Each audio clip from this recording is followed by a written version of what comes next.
There are four main reasons why juries award big verdicts. And believe it or not, I believe that they actually listen to the facts, they listen to the law, and they take into consideration the evidence.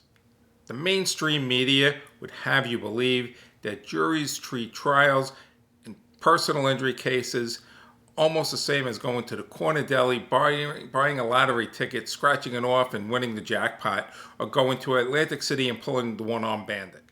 I've tried hundreds, if not thousands, of cases, and I do not believe that to be the case. I believe jurors want to do the right thing. They're mindful. They pay attention. They listen to the facts. They listen to the law, and they weigh the evidence. And usually when they make a big award, it's for the following reasons. First, the facts of the case have to justify it. Now, it's very difficult to quantify what an injury is worth, but your attorney has to convey to the jury that they have to render an award consistent to what was taken away from you. Now, if someone damaged a Picasso painting, that's very easy. You bring in an appraiser to testify as to what the Picasso painting was worth before it was damaged and what it's worth now, and you can quantify that value. Personal injury cases are different. You can't have an appraiser come in and say this is what your broken arm was worth, this is what a lost leg is worth, this is what your neck and back injuries are worth. You have to tell the jury how it has affected your life, and that is your job and your attorney's job to convey that. Part of the award is how this will affect you for the rest of your life, the cost of your future medical treatment, the cost of your future pain and suffering, the cost of your future lost earnings and how that is affected. Not to mention your out-of-pocket expenses and how it has affected your life from the date of the accident up until the time of your trial. So not only do you have to convey it and your attorney has to convey it, your attorney has to have the right evidence and the right witnesses to come before a jury to explain this. This is usually done with doctors and economists or a combination of both, where the doctor and the economist will create a life care plan and put all these future costs together. And that is something that is done when the facts of the case warrant it. Not every case is going to involve injuries that are going to affect you for the rest of your life or warrant a life care plan, because some injuries after an accident just heal. But one of the factors that juries take into consideration, and I notice for a fact, because I've been involved in these cases, is how is this going to affect you for the rest of your life? And believe me, these injuries in younger people who have sustained permanent injuries, who are going to have pain and suffering throughout their life, can warrant a big verdict. Now, I've mentioned that you have to convey this, and your attorney has to convey this, and your attorney has to put together the evidence to present to the jury to make this argument. But even after all of that is done, the attorney has to be able to ask the jury to give you a big verdict. Believe it or not, a lot of attorneys are uncomfortable about asking juries for money or even talking about money in front of a jury. This philosophy makes absolutely no sense to me if you're going to be a personal injury attorney. But there are attorneys out there who believe they have more credibility if they just ask a jury to render an award that they think is right and just. I disagree. You have to ask for the money, and you have to do it in a certain way. There is a very specific way in how attorneys should be asking jurors for money to compensate you for your pain and suffering and for your future damages as well. As I mentioned earlier, part of it is breaking it down into pain and suffering, into future medical expenses, cost of future surgeries, future MRIs, whether or not this is going to affect your future earnings in some way, that you'll have to retire early, or maybe you've missed out on a promotion. And those are just a few examples of what your attorney needs to do.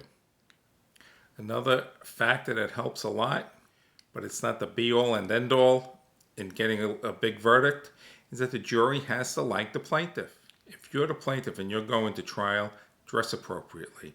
Don't be snarky. Don't be a wise guy or a wise gal. do not have a sense of entitlement, but rather be open and honest and convey to the jury what has happened to you. And I find most importantly, be very, very respectful to the judge.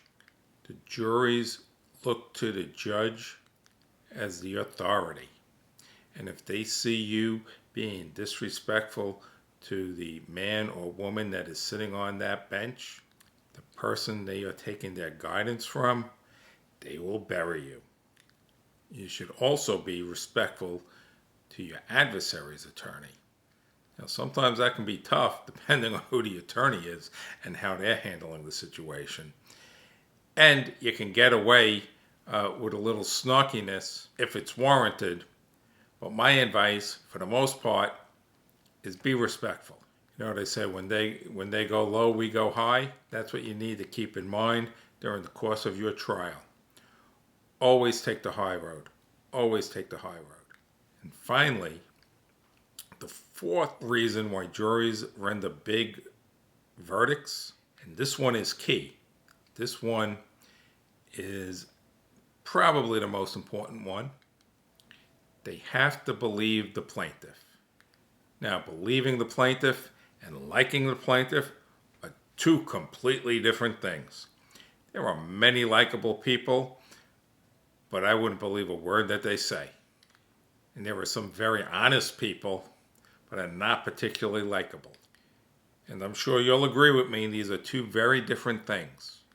At the end of the case, the judge will read the law. And reading the law to your particular case could take about 45 minutes to an hour. And what the judge is reading is called jury instructions or jury charges.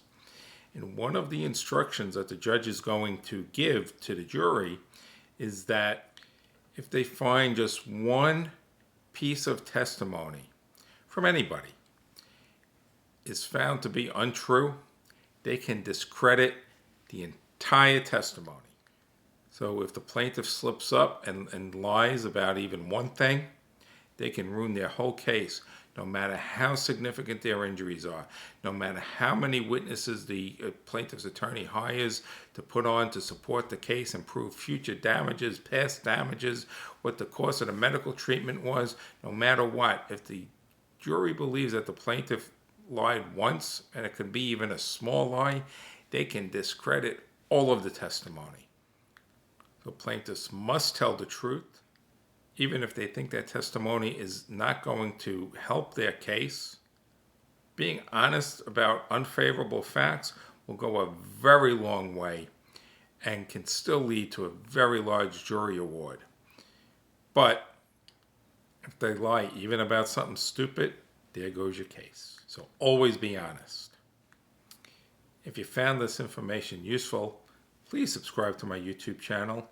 And if you're watching this, it's probably because you're interested in the content or have questions. So I encourage you to watch the other videos on my channel. And if you have questions, give me a call at 1-855-Rizzuto, R-I-Z-Z-U-T-O.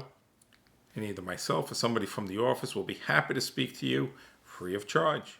So give us a call, check out the other videos, and I'll see you there.